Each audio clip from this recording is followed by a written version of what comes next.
شہر کے پرانے محلے میں ایک بڑی حویلی تھی جس کے دروازے کے کواڑ بھی کسی زمانے کی شان و شوکت کی کہانی سناتے تھے۔ حویلی کے مالک نواب افتخار علی خان تھے، جو اپنے وقت میں بڑے رئیس کہلاتے تھے۔ اب اگرچہ دولت کچھ کم ہو چکی تھی، لیکن ان کے مزاج میں ابھی بھی نوابی باقی تھی۔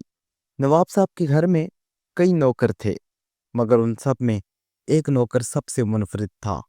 اس کا نام حامد تھا۔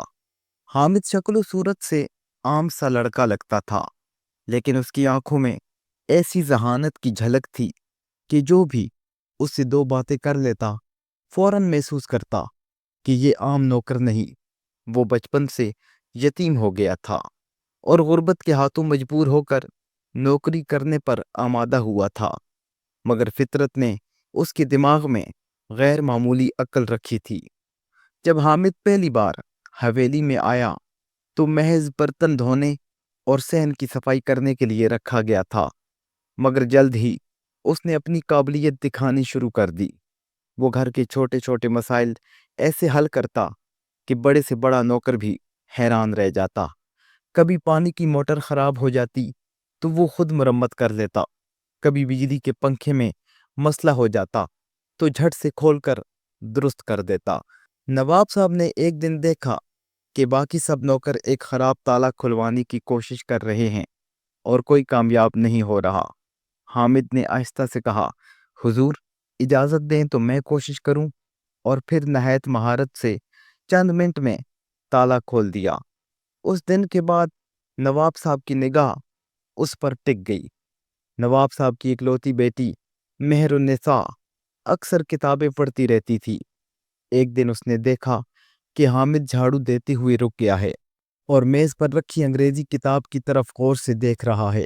مہر النساء نے مسکرا کر پوچھا، تمہیں انگریزی آتی ہے؟ حامد نے جھجکتے ہوئے جواب دیا، بس بی بی جی، تھوڑی بہت سمجھ لیتا ہوں۔ گاؤں کے سکول میں پڑھتا تھا، مگر غربت کی وجہ سے آگے نہ پڑھ سکا۔ یہ سن کر مہر النساء حیران رہ گئی۔ اس نے اگلے دن حامد کو آزمانے کے لیے ایک مشکل جملہ پڑھنے کو دیا۔ حامد نے ہلکی سی سوچ کے بعد بالکل درست ترجمہ کر دیا۔ تب مہر النساء کو اندازہ ہوا کہ یہ لڑکا غیر معمولی ہے۔ آہستہ آہستہ وہ اکثر اپنے ہوم ورک یا مشکل سوالات حامد سے پوچھ لیتی۔ حامد بھی معتبانہ انداز میں جواب دیتا۔ یوں اس کی ذہانت کی شہرت نواب صاحب تک پہنچ گئی۔ نواب صاحب کے قریبی رشتہ دار یعنی ان کے بھائی عارف علی خان حویلی پر قبضہ کرنے کے خواب دیکھ رہے تھے۔ وہ جانتے تھے کہ نواب صاحب کی جائیداد کاغذی کارروائی میں کچھ کمزور ہے۔ انہوں نے ایک دن چپکے سے نواب صاحب کے کاغذات چرانے کی کوشش کی، لیکن حامد کی تیز آنکھوں نے فوراً سب دیکھ لیا۔ اس نے نہایت خاموشی سے چور کو پہچان دیا اور اگلے دن نواب صاحب کو اشاروں میں بتایا کہ کوئی اندرونی دشمن ہے۔ نواب صاحب پہلے تو حیران ہوئے، لیکن پھر کچھ دنوں میں خود حقیقت سامنے آ گئی۔ انہوں نے سوچا کہ اگر یہ نوکر نہ ہوتا تو ان کی ساری زمین اور جائیداد ہاتھ سے جا سکتی تھی۔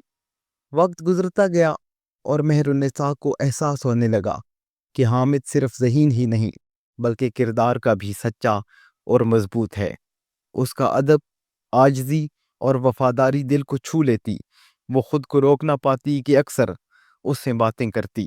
مہر النساء کے دل میں ایک نیا جذبہ جنم لینے لگا، مگر یہ جذبہ اس زمانے کے حساب سے کسی گناہ سے کم نہ سمجھا جاتا کہ ایک رئیس زادی کا دل ایک نوکر پر آ جائے۔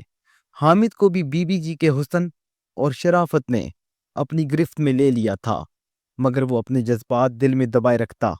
اسے معلوم تھا کہ یہ خواب حقیقت نہیں بن سکتا۔ ایک رات ڈاکو حویلی پر ٹوٹ پڑے، سب نوکر بھاگ کھڑے ہوئے، لیکن حامد نے اپنی جان کی پرواہ کیے بغیر مزاحمت کی۔ اس نے ڈاکوؤں کو چالاکی سے الجھایا، نواب صاحب اور مہر النساء کو محفوظ کمرے میں پہنچایا اور پولیس کو خبر کرنے کے لیے گاؤں کے ایک لڑکے کو بھیج دیا۔ ڈاکو آخرکار پکڑے گئے اور نواب صاحب کو یہ یقین ہو گیا کہ حامد ان کے لیے محض نوکر نہیں بلکہ ایک محافظ ہے۔ اس واقعے کے بعد نواب صاحب نے فیصلہ کیا کہ حامد کو مزید پڑھنے کا موقع دیا جائے۔ انہوں نے اسے شہر کے کالج میں داخلہ دلوایا۔ حامد نے دن میں نوکری اور رات میں پڑھائی شروع کی۔ اس کی محنت رنگ لائی اور وہ جلد ہی بہترین طالب علموں میں شمار ہونے لگا۔ اس کے کمالات سن کر شہر کے بڑے لوگ بھی حیران رہ جاتے۔ وہ ریاضی کے سوالات سیکنڈوں میں حل کر لیتا، انگریزی میں تقریر کر لیتا اور سائنس کے تجربات بھی بخوبی سمجھ لیتا۔ نواب صاحب کو اس پر فخر ہونے لگا۔ انہوں نے کئی بار کہا، حامد تم میرے بیٹے کی طرح ہو۔ یہ سن کر باقی نوکر جلنے لگے، مگر حامد کبھی غرور نہ کرتا۔ وقت نے ایک دن وہ موڑ دکھایا جس کا سب کو اندیشہ تھا۔ مہر النساء نے اپنے والد سے صاف کہہ دیا، ابا جان میں کسی اور سے شادی نہیں کرنا چاہتی، مجھے حامد پسند ہے۔ نواب صاحب سکتے میں آ گئے۔ ایک طرف ان کی بیٹی کی خوشی تھی، دوسری طرف معاشرے کا دباؤ، مگر جب انہوں نے حامد کی قربانیاں، ذہانت اور کردار کو یاد کیا تو دل نے گواہی دی کہ یہی ان کی بیٹی کے لائق ہے۔ ابتدا میں خاندان نے مخالفت کی، لوگ طنز کرنے لگے، مگر جلد ہی حامد کی قابلیت نے سب کے منہ بند کر دیے۔ تعلیم مکمل کرنے کے بعد وہ مقابلے کا امتحان پاس کر گیا۔ وہ ایک اعلیٰ افسر بن گیا۔ آج سے چند سال بعد حویلی کی وہی بڑی دیواریں اب بھی کھڑی ہیں، مگر اب وہاں نواب صاحب کے ساتھ حامد بھی عزت کے ساتھ رہتا ہے۔ مہر النساء کی آنکھوں میں سکون ہے، کیونکہ اس نے محبت کو رتبے پر فوقیت دی، اور گاؤں کے لوگ جب بھی حامد کا ذکر کرتے ہیں تو کہتے ہیں وہ صرف ایک نوکر نہیں تھا، وہ ایک ذہین اور عظیم انسان تھا جس نے اپنی عقل، محنت اور سچائی سے قسمت بدل دی۔